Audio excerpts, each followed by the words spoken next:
Hello students, NS तथा GM classes में आपका स्वागत है। इससे पहले वाली क्लास के अंदर हम जो टॉपिक कर रहे थे वो टॉपिक था आपके पास में होलेक्स व लिनोर के प्रयोग का सत्यापन, या फिर आपके पास में टॉपिक था प्रकाश विद्युत धारा के प्रयोग का सत्यापन।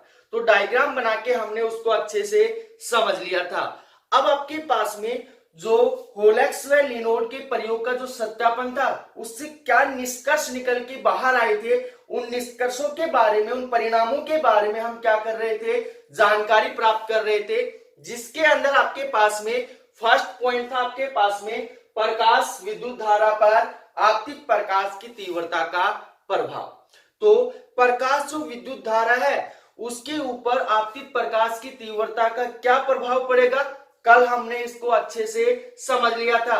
कितना प्रभाव पड़ेगा, कौन सा मान परिवर्तित होगा, मान बढ़ेगा या घटेगा, ये सारी चीजें हमने कल डिस्कस कर ली थी।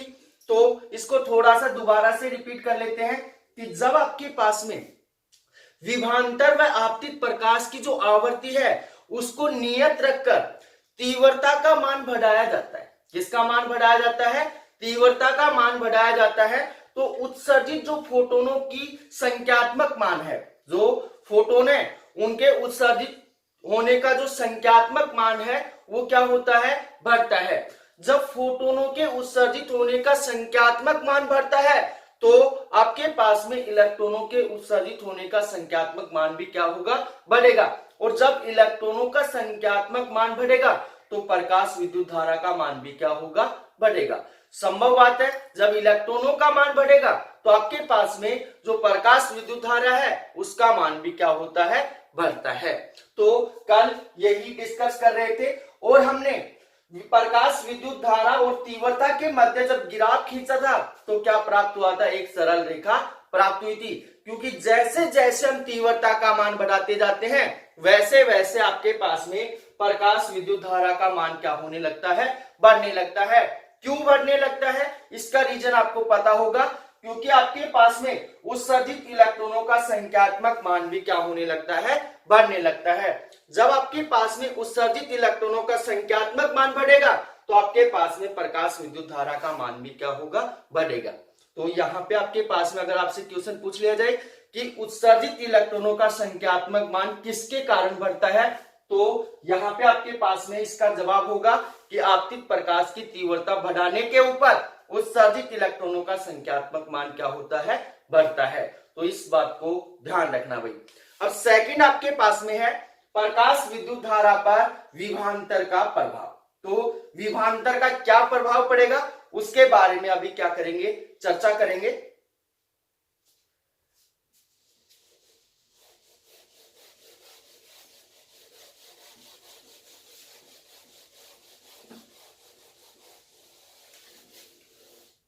टॉपिक आपके पास में प्रकाश विद्युत धारा पर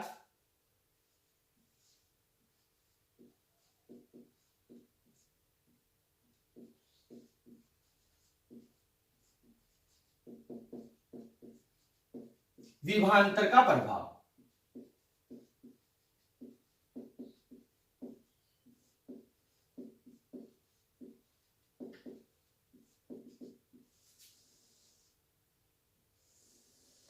अच्छे से समझना भी कि प्रकाश विद्युत धारा के ऊपर विभवांतर का क्या प्रभाव पड़ेगा। तो अब यहाँ पे आपके पास में जो आपतित प्रकाश है, आपतित प्रकाश की आवर्ती व तीव्रता को नियत रखकर, आपतित प्रकाश की आवर्ती व तीव्रता को क्या रखते हैं? नियत रखते हैं और विभवांतर के मान में क्या करते हैं? परिवर्तन करते हैं। तब आपके पास में प्रकाश विद्युत धारा के ऊपर क्या प्रभाव पड़ेगा उसको अच्छे से समझना। तो आपके पास में जब आवर्ती व तीव्रता को नियत रखते हैं तब आपके पास में जो विसर्जन नली हमने कर ली थी, विसर्जन नली के अंदर कुछ अल्प मान की धारा क्या होती है? प्रवाहित होती है। जब विभवांतर का मान क्या होता है? शून्य होता है। तो यहाँ पे ध्यान से सुनना कि जब प्रारंभ के अंदर विभवांतर का मान क्या रखते हैं? शून्य रखते हैं, तब भी विसर्जन नली के अंदर क्या होती है? कुछ प्रकाश विद्युत धारा प्रवाहित होती है, कुछ विद्युत धारा प्रवाहित होती है। क्यों होती है इसका रीजन अच्छे से सुनना। क्योंकि आपके पास में इलेक्ट्रॉनों के पास क्या होती है, स्वयं की गतिज ऊर्जा होती है। जो इलेक्ट्रॉन होते हैं उनके पास स्वयं की क्या होती है, गतिज ऊर्जा होती है। तो इस बात को दोबारा से समझना भी अच्छे से कि आपके पास में जब आपतित प्रकाश की तीव्रता व आवर्ती को क्या रखा जाता है, नियत रखा जाता है, तब जो परिपथ है, परिपथ के अंदर अल्प मान की धारा क्या होती है, प्रवाहित होती है। कब होती है, जब विभवांतर के मान को क्या रखा जाता है, शून्य रखा जाता है। तो विभवांतर के मान को शून्य रखने के ऊपर जो विसर्जन नली है उसके अंदर क्या होती है, अल्प मान की धारा प्रवाहित होती है। क्यों होती है, इसका रीजन ये है कि आपके पास में जो इलेक्ट्रॉन होते हैं, इलेक्ट्रॉनों की स्वयं की क्या होती है, कुछ गतिज ऊर्जा होती है। और इलेक्ट्रॉनों की स्वयं की गतिज ऊर्जा होने के कारण वो क्या करते हैं, कुछ अल्प धारा उत्पन्न करते हैं। उससे आगे आपके पास में टॉपिक क्या कह रहा है, टॉपिक कह रहा है प्रकाश विद्युत धारा पर विभवांतर का क्या प्रभाव पड़ेगा। तो उसको ध्यान से सुनना कि प्रारंभ के अंदर जैसे जैसे हम विभवांतर का मान बढ़ाते जाते हैं वैसे वैसे आपके पास में धारा का मान भी क्या होने लगता है, बढ़ने लगता है। ये तो ओम का नियम भी कहता है कि जैसे जैसे हम किसका मान बढ़ाते हैं, विभवांतर का मान बढ़ाते हैं, वैसे वैसे आपके पास में धारा का मान क्या होने लगता है, बढ़ने लगता है।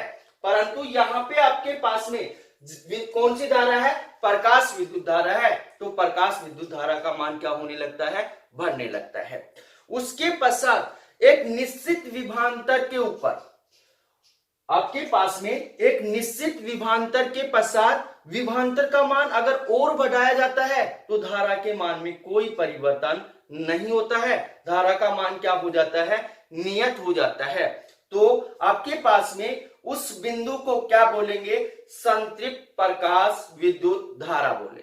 क्या बोलेंगे, संतृप्त प्रकाश विद्युत धारा बिंदु बोलेंगे। तो इस बात को अच्छे से समझ लेना भाई कि जैसे जैसे विभवांतर का मान बढ़ाया जाता है तो प्रकाश विद्युत धारा का मान भी क्या होने लगता है, बढ़ने लगता है। परंतु एक निश्चित विभवांतर के पश्चात विभवांतर का मान और बढ़ाने पर धारा के मान में कोई परिवर्तन नहीं होता है, जिसे क्या कहते हैं, संतृप्त धारा बिंदु कहते हैं। तो ये बात आपको अच्छे से समझ में बैठ गई होगी। जो संतृप्त धारा बिंदु है वो मैंने 9वें चैप्टर में भी आपको समझाई थी जब BH वक्र समझाया था।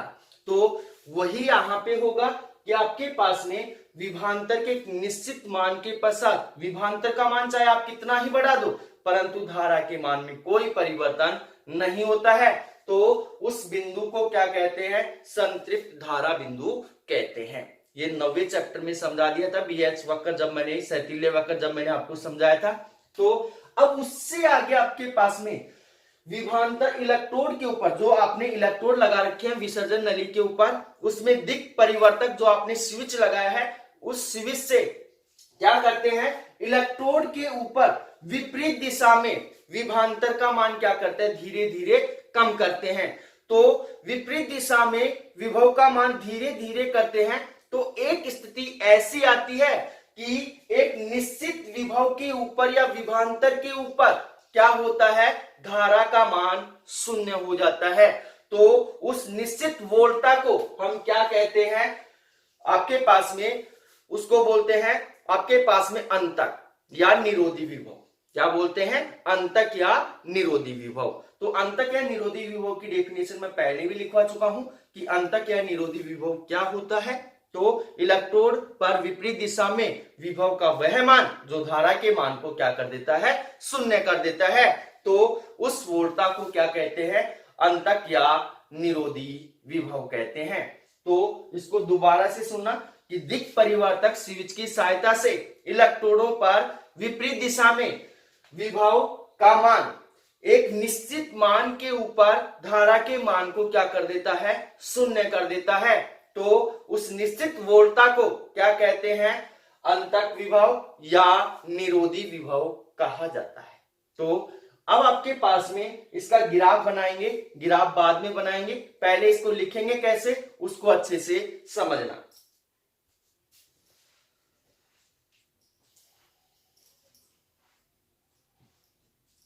लिखना किस प्रकार से इसको, जब आवर्ती व तीव्रता का मान नियत रखते हैं, जब आवर्ती व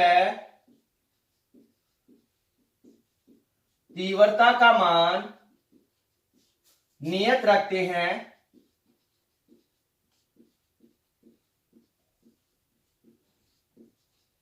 और आगे क्या करते हैं कि प्रारंभ में विभवांतर का मान शून्य रखने पर भी परिपथ में कुछ मान की धारा क्या होती है, प्रवाहित होती है।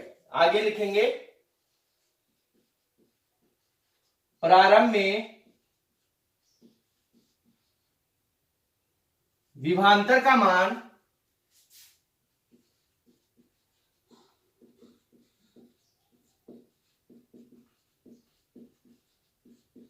शून्य रखने पर भी परिपथ में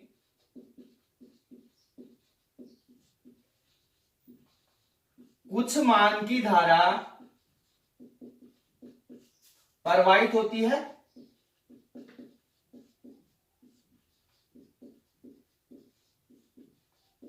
कुछ मान की धारा क्या होती है, प्रवाहित होती है। क्यों होती है, क्योंकि इलेक्ट्रॉन के पास स्वयं की क्या होती है, कुछ गतिज ऊर्जा होती है। तो आगे इसका कारण भी लिखेंगे, क्योंकि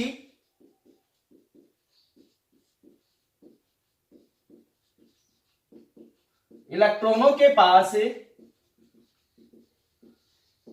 स्वयं की कुछ गतिज ऊर्जा होती है।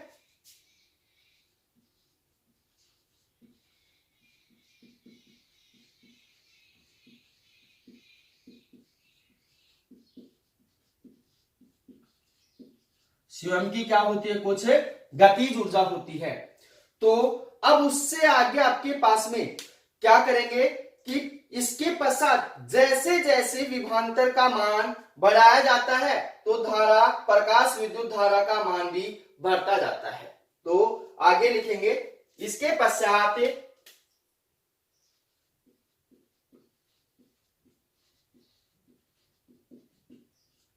जैसे जैसे विभवांतर का मान बढ़ाया जाता है,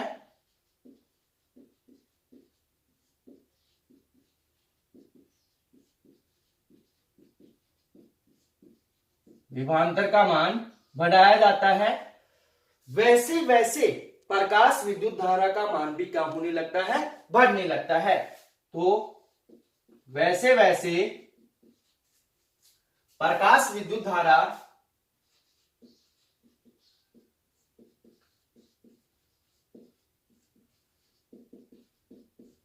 का मान भी बढ़ने लगता है।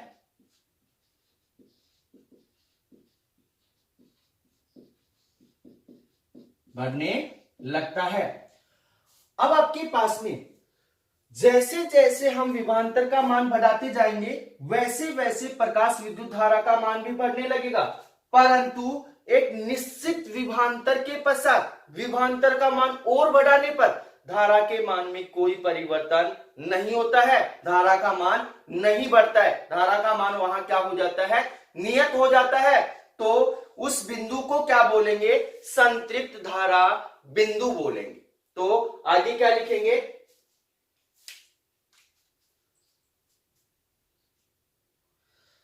परंतु एक निश्चित विभवांतर के पश्चात,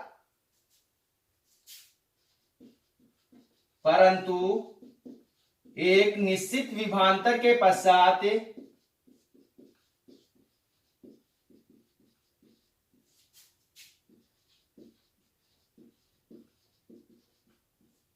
विभवांतर का मान, विभवांतर का मान और बढ़ाने पर, विभवांतर का मान और बढ़ाने पर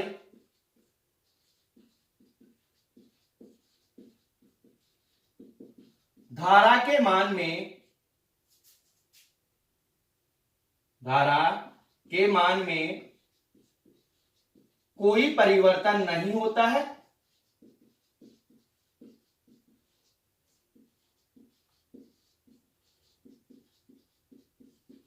कोई परिवर्तन नहीं होता है।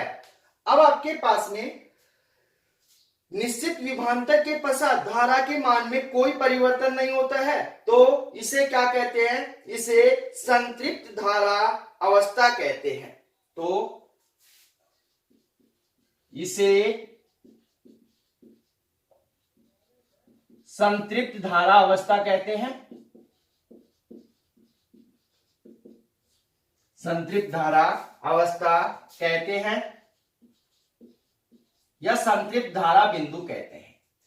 अब उससे आगे ध्यान से समझना भाई, आपके पास में संतृप्त धारा अवस्था भी, इसके पश्चात इलेक्ट्रोड पर विपरीत दिशा में विभवांतर का मान, इससे आगे लिखेंगे, इसके पश्चात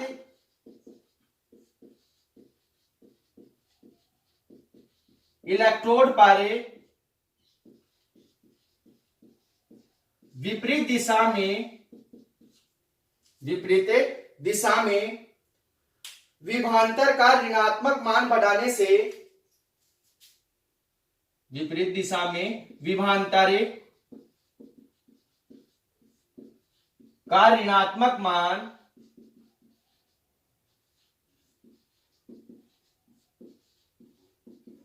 बढ़ाने से धारा का मान क्या होने लगता है? धीरे धीरे कम होने लगता है। बढ़ाने से धारा का मान धीरे धीरे कम होने लगता है, कम होने लगता है और एक निश्चित वोल्टा के ऊपर धारा का मान क्या हो जाता है? शून्य हो जाता है। आगे क्या लिखेंगे? और एक निश्चित वोल्टा पर धारा का मान शून्य हो जाता है।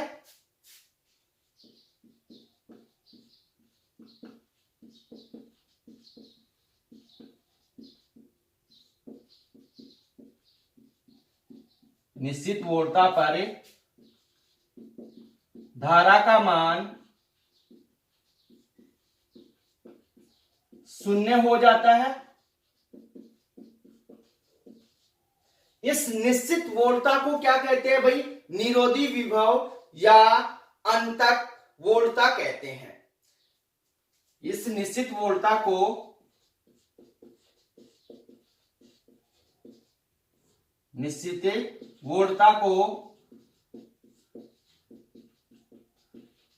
निरोधी विभव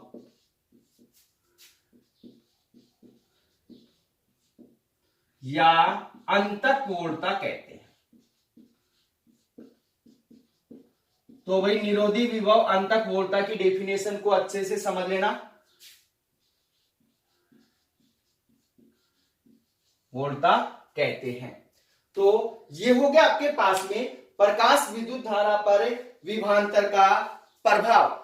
तो आपको अच्छे से समझ में आ गया होगा, जब आवर्ती व तीव्रता के मान को नियत रखते हैं तो प्रारंभ में आपके पास में विभवांतर का मान शून्य रखने पर भी परिपथ के अंदर क्या होती है? कुछ धारा प्रवाहित होती है, क्योंकि इलेक्ट्रॉनों की क्या होती है? स्वयं की कुछ गतिज ऊर्जा होती है। उससे आगे जैसे जैसे हम विभवांतर का मान बढ़ाते जाते हैं वैसे वैसे धारा का मान भी क्या होता है? बढ़ता जाता है। परंतु एक निश्चित विभवांतर के ऊपर, उससे आगे विभवांतर का मान बढ़ाने के ऊपर धारा के मान में कोई परिवर्तन नहीं होता है, जिसे क्या कहते हैं? संतृप्त धारा अवस्था कहते हैं। उसके पश्चात क्या करते हैं? इलेक्ट्रोड पर विपरीत दिशा में विभवांतर के ऋणात्मक मान को बढ़ाने पर धारा का मान धीरे धीरे क्या होने लगता है? कम होने लगता है और आपके पास में एक निश्चित वोल्टा के ऊपर धारा का मान क्या हो जाता है? शून्य हो जाता है, जिसे क्या कहते हैं? इस निश्चित वोल्टा को क्या कहते हैं? निरोधी विभव या अंतक वोल्टा कहते हैं। तो इसकी डेफिनेशन को अच्छे से समझ लेना। अब आगे आपके पास में जो क्या है? निरोधी विभव और आपके पास में धारा के मध्य क्या खींचते हैं? गिराफ खींचते हैं। निरोधी विभव और धारा के मध्य क्या खींचते हैं? गिराफ खींचते हैं। तो क्या गिराफ प्राप्त होता है? उस गिराफ को अच्छे से समझना, क्योंकि आपके पास में इस साइड आपके पास में क्या हो गई? धारा हो गई आई, और इस साइड आपके पास में इस साइड आपके पास में निरोधी विभव हो गया, ये प्लस है, और इस साइड आपके पास में क्या है, माइनस है। V नोट से हमने किसको प्रदर्शित किया है, निरोधी विभव को प्रदर्शित किया है, और यहां पे आपके पास में क्या हो गई, धारा हो गई। तो यहां पे ध्यान देना भाई कि एक निश्चित वोल्टता पर आपके पास में निश्चित वोल्टता कौन सी है, कौन सी होगी, ऋणात्मक होगी। इसके ऊपर आपके पास में धारा का मान क्या हो जाता है, शून्य हो जाता है।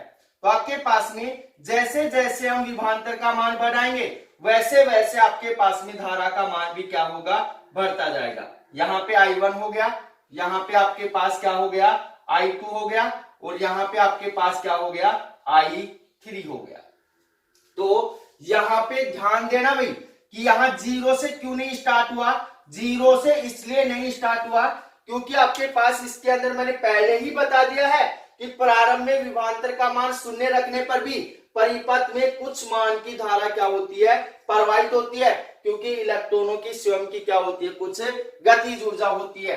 तो आपके पास में यहाँ पे आपके पास में क्या है, निरोधी विभव है, V नोट है, और आपके पास जैसे जैसे हम विभवांतर का मान बढ़ाते जाएंगे वैसे वैसे धारा का मान क्या होने लगेगा, बढ़ने लगेगा। परंतु एक निश्चित विभवांतर के पश्चात धारा के मान में कोई परिवर्तन नहीं होता है। तो उस बिंदु को क्या कहते हैं, संतृप्त धारा अवस्था या संतृप्त धारा बिंदु कहते हैं। अब इसके अंदर जो महत्वपूर्ण बात है उसको ध्यान रखना, न्यूमेरिकल में काम आएगा।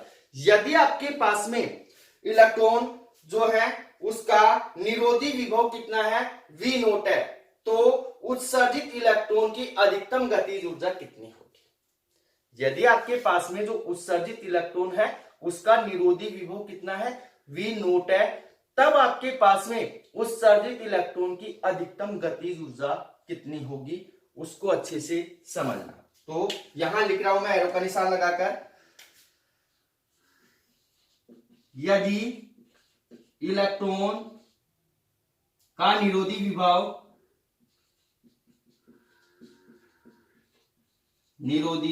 विभव V नोट है, तब उत्सर्जित इलेक्ट्रॉन की अधिकतम गतिज ऊर्जा, तब उत्सर्जित इलेक्ट्रॉन की अधिकतम गतिज ऊर्जा, यहां पे कोष्टक के अंदर कर रहा हूं, के मैक्सिमम बराबर आपके पास में कितना होगा, 1/2 m V मैक्सिमम का होल स्क्वायर बराबर हो जाएगा V नोट। E क्या है, इलेक्ट्रॉन है, और V नोट क्या है, आपके पास में निरोधी विभव है, होती है। तो यहां पे लिख देते हैं, होती है। तो इस बात को अच्छे से समझना, यदि इलेक्ट्रॉन का निरोधी विभव कितना है, V नोट है, तब उत्सर्जित इलेक्ट्रॉन की अधिकतम जो गतिज ऊर्जा होगी के मैक्सिमम बराबर कितना होगा, 1/2 m V मैक्सिमम स्क्वायर बराबर E V नोट हो जाएगा। तो इस समीकरण को याद रखना भाई, क्योंकि ये समीकरण न्यूमेरिकल के अंदर क्या होगी, काम आएगी। उससे आगे आपके पास में एक बात और ध्यान से सुनना कि उत्सर्जित इलेक्ट्रॉन की जो गतिज ऊर्जा है वो आपतित प्रकाश की आवर्ती के ऊपर निर्भर करती है, तीव्रता के ऊपर निर्भर नहीं करती। जो अहम बात है उसको ध्यान से सुनना कि उत्सर्जित इलेक्ट्रॉन की जो गतिज ऊर्जा है वो आपतित प्रकाश की आवर्ती के ऊपर निर्भर करती है, तीव्रता के ऊपर निर्भर नहीं करती है। तीव्रता को आप चाहे कितना ही परिवर्तित कर दो, उसकी गतिज ऊर्जा के ऊपर कोई प्रभाव नहीं पड़ेगा, क्योंकि तीव्रता परिवर्तित करने पर क्या परिवर्तित होता है, इलेक्ट्रॉनों का संख्यात्मक मान परिवर्तित होता है। जो आपके पास में गतिज ऊर्जा है उसके ऊपर कोई प्रभाव नहीं पड़ता है। तो आगे क्या लिखेंगे, एरो का निशान लगाकर, उत्सर्जित इलेक्ट्रॉनों की गतिज ऊर्जा, उत्सर्जित इलेक्ट्रॉनों की गतिज ऊर्जा आपतित प्रकाश की आवर्ती पर निर्भर करती है, आपतित प्रकाश की आवर्ती पर निर्भर करती है, आवर्ती पर निर्भर करती है, तीव्रता पर नहीं। तो आगे लिख सकते हैं तीव्रता पर नहीं। तो ये हो गया आपके पास में कि प्रकाश विद्युत धारा पर विभवांतर का प्रभाव। तो प्रकाश विद्युत धारा के ऊपर विभवांतर का प्रभाव आपको अच्छे से समझ में आया होगा। तो अब उससे आगे आपके पास में थर्ड पॉइंट क्या होगा कि प्रकाश विद्युत धारा पर आवर्ती का प्रभाव। तो आवर्ती का क्या प्रभाव पड़ेगा उसको भी हम अच्छे से समझेंगे। तो अगर आप इसका स्क्रीनशॉट लेना चाहते हो तो ले लो, क्योंकि आपके पास में यहां पे ध्यान रखना कि यहां पे तीव्रता का क्या प्रभाव पड़ेगा, विभवांतर का क्या प्रभाव पड़ेगा और आवर्ती का क्या प्रभाव पड़ेगा। क्योंकि इन तीनों बातों के बारे में आपको पता होगा, तभी हम आगे जो डेरिवेशन है उनको क्या कर पाएंगे, सोल्व कर पाएंगे और जो निष्कर्ष है, परिणाम है, उनको समझ पाएंगे। तो आपके पास में तीसरा जो पॉइंट है वो है आपके पास में आपतित निरोधी विभव पर आपतित प्रकाश की आवर्ती। सॉरी, टॉपिक था आपके प्रकाश विद्युत धारा नहीं थी, निरोधी विभव था कि निरोधी विभव पर आपतित प्रकाश की आवर्ती का क्या प्रभाव पड़ेगा। तो इसको मैं रब कर रहा हूं।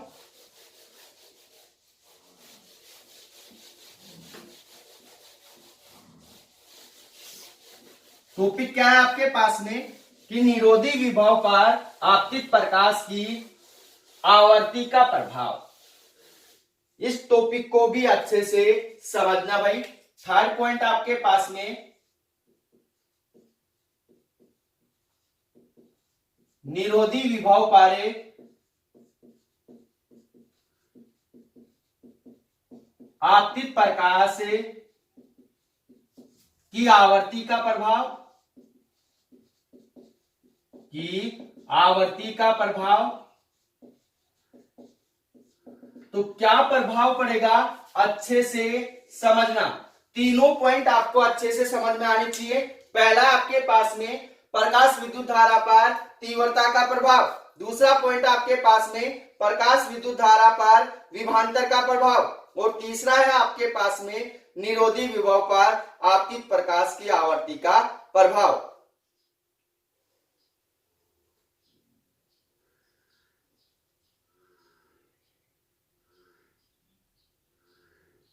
तो अब आपके पास में निरोधी विभव के ऊपर आपतित प्रकाश की आवर्ती का क्या प्रभाव पड़ेगा। तो ध्यान रखना कि जब आपतित प्रकाश की तीव्रता को क्या रखा जाता है, नियत रखा जाता है। जो आपतित प्रकाश की तीव्रता है उसको क्या किया जाता है, नियत रखा जाता है और आवर्ती के मान में क्या किया जाता है, परिवर्तन किया जाता है, आवर्ती के मान को बढ़ाया जाता है।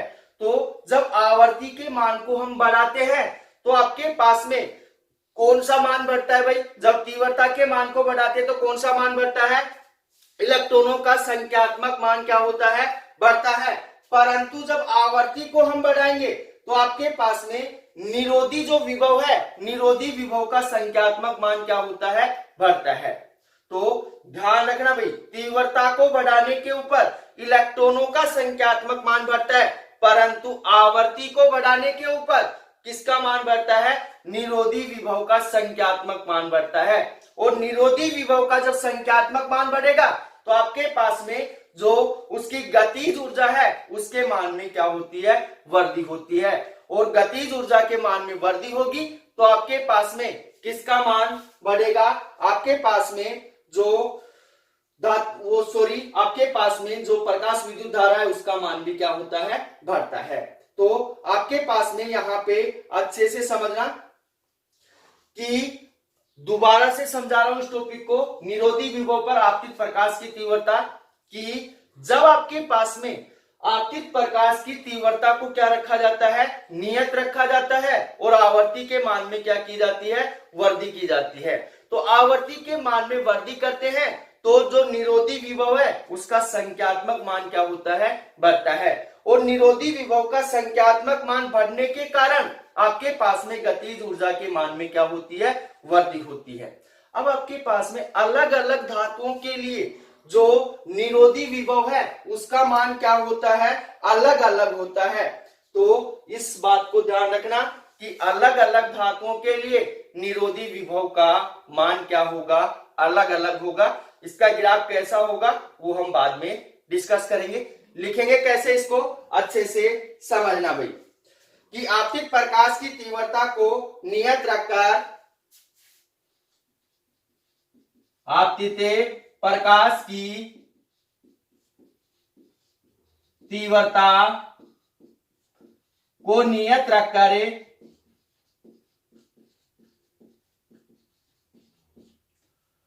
आपतित प्रकाश की आवृत्ति का मान बढ़ाया जाता है। आपतित प्रकाश की आवृत्ति का मान बढ़ाया जाता है, का मान बढ़ाया जाता है। तो क्या होता है भी आपके पास में, तो निरोधी विभव का संख्यात्मक मान बढ़ता जाता है। तो निरोधी विभव का संख्यात्मक मान बढ़ता जाता है। निरोधी विभव का संख्यात्मक मान बढ़ेगा तो आपके पास में कौन सा मान बढ़ेगा, उसकी गतिज ऊर्जा के मान में क्या होती है, वृद्धि होती है। तो आगे क्या लिखेंगे, क्योंकि आवर्ती बढ़ने से उत्सर्जित इलेक्ट्रॉनों की गतिज ऊर्जा के मान में क्या होती है, वृद्धि होती है। तो आगे लिखेंगे, क्योंकि आवर्ती बढ़ने से उत्सर्जित इलेक्ट्रॉनों की गतिज ऊर्जा के मान में क्या होती है, वृद्धि होती है। तो ये हो गया आपके पास में उत्सर्जित इलेक्ट्रॉनों की गतिज ऊर्जा के मान में क्या हो गई, वृद्धि हो गई। उससे आगे भिन्न भिन्न धातुओं के लिए आवर्ती व निरोधी विभव का मान क्या होता है, अलग अलग होता है, जिनके मध्य निम्न प्रकार से ग्राफ प्राप्त होता है। तो आगे लिखेंगे, भिन्न भिन्न धातुओं के लिए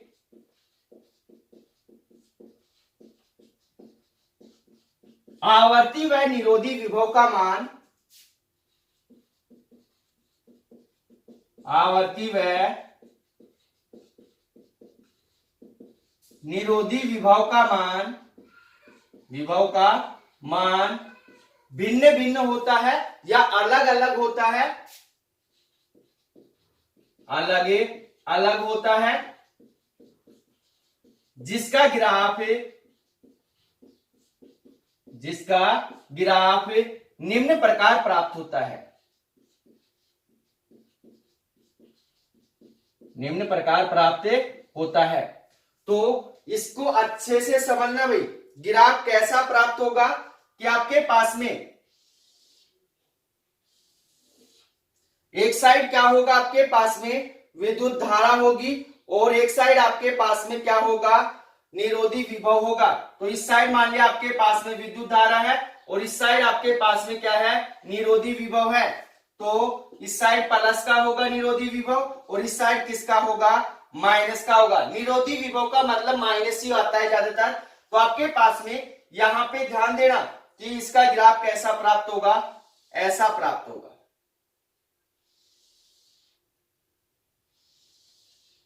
जो इससे पहले वाला ग्राफ था उससे विपरीत ग्राफ प्राप्त हो रहा है।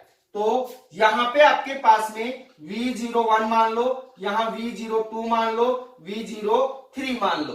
तो आपके पास में यहां क्या हो जाएगा, V3 बड़ा होगा किससे, V2 से, और V2 बना होगा किससे, V1 से।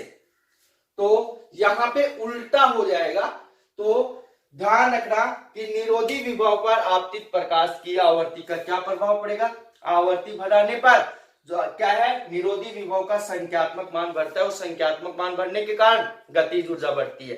तीव्रता बढ़ने के ऊपर इलेक्ट्रॉनों का संख्यात्मक मान बढ़ता है, जिससे प्रकाश विद्युत धारा का मान क्या होता है, बढ़ता है। तो इन बातों का ध्यान रखना।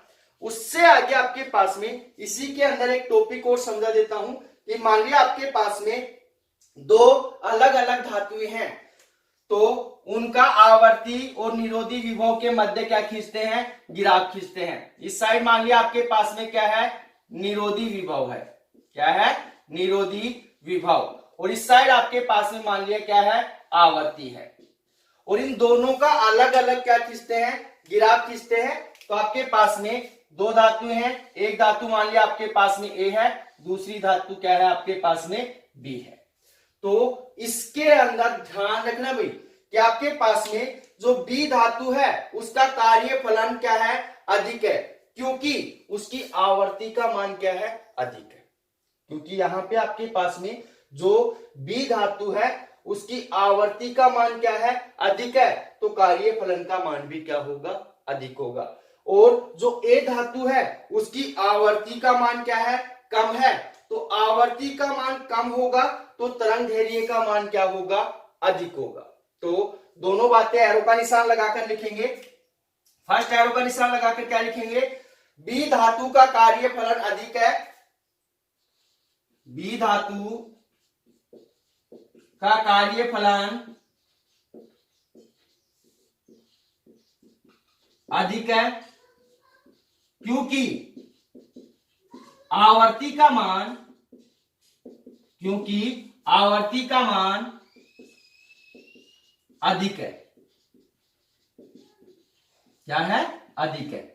सेकंड क्या हो जाएगा आपके पास में, ए धातु का तरंग दैर्ध्य अधिक है क्योंकि आवर्ती का मान क्या है, कम है। तो सेकंड एरो का निशान लगाकर लिखेंगे, ए धातु का कार्य फलन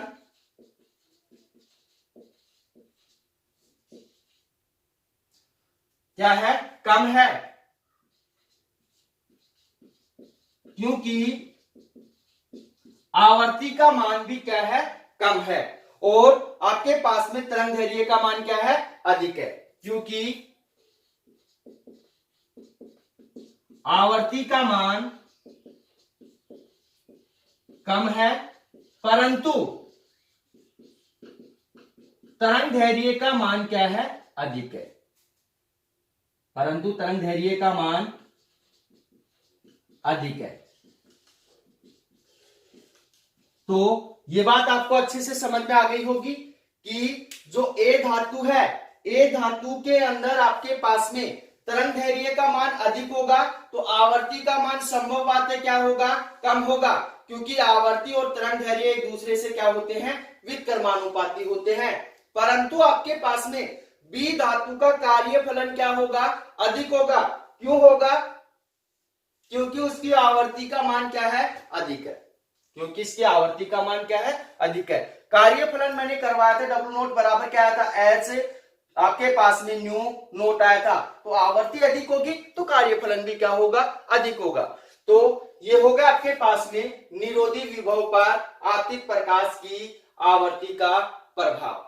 तो इसका स्क्रीनशॉट आप ले सकते हो। इससे आगे एक टॉपिक और करेंगे कि होलेक्स व लिनोड के प्रयोग के परिणाम या निष्कर्ष।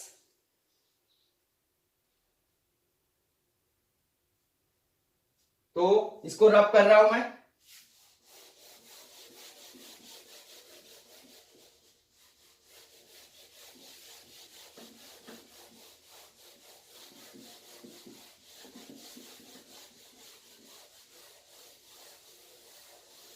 अगला जो टॉपिक है वो है आपके पास में होलेक्स व जो लिनोड है उनके प्रयोग का परिणाम क्या आया है, निष्कर्ष क्या आया है।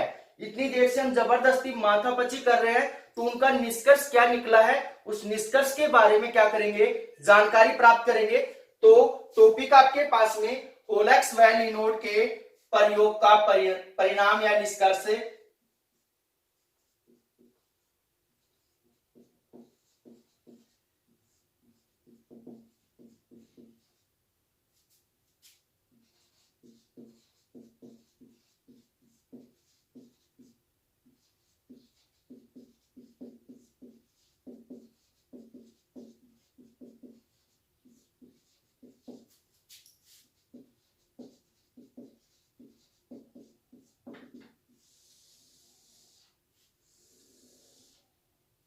तो क्या होगा अच्छे से समझना भाई कि होलेक्स व लिनोड के प्रयोग का परिणाम या निष्कर्ष।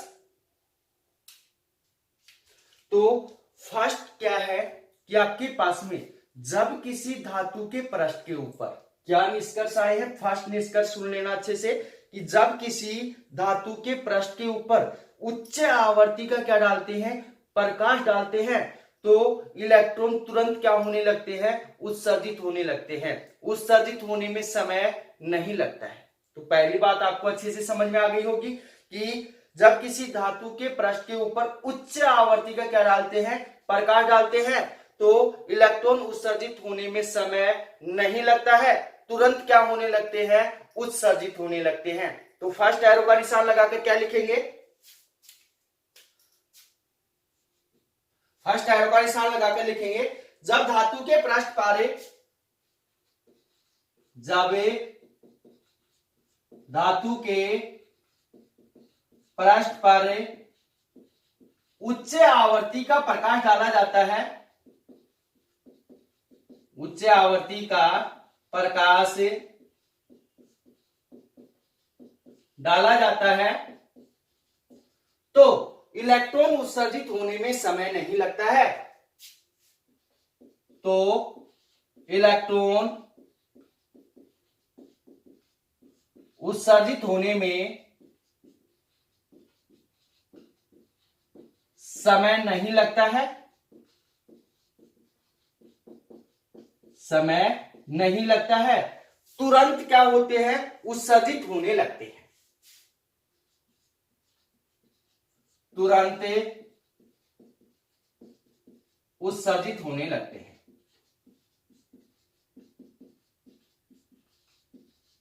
तो फर्स्ट बात आपको अच्छे से समझ में आ गई होगी। सेकंड बात क्या है, यदि धातु के पृष्ठ के ऊपर दहली आवर्ती से कम आवर्ती का प्रकाश डाला जाता है, तो उससे कोई इलेक्ट्रॉन उत्सर्जित नहीं होता है। तो सेकंड बात क्या है, यदि धातु के पृष्ठ के ऊपर दहली आवर्ती से कम आवर्ती का प्रकाश डाला जाता है, तो इलेक्ट्रॉन उत्सर्जित नहीं होते हैं। तो सेकंड बात क्या लिखेंगे,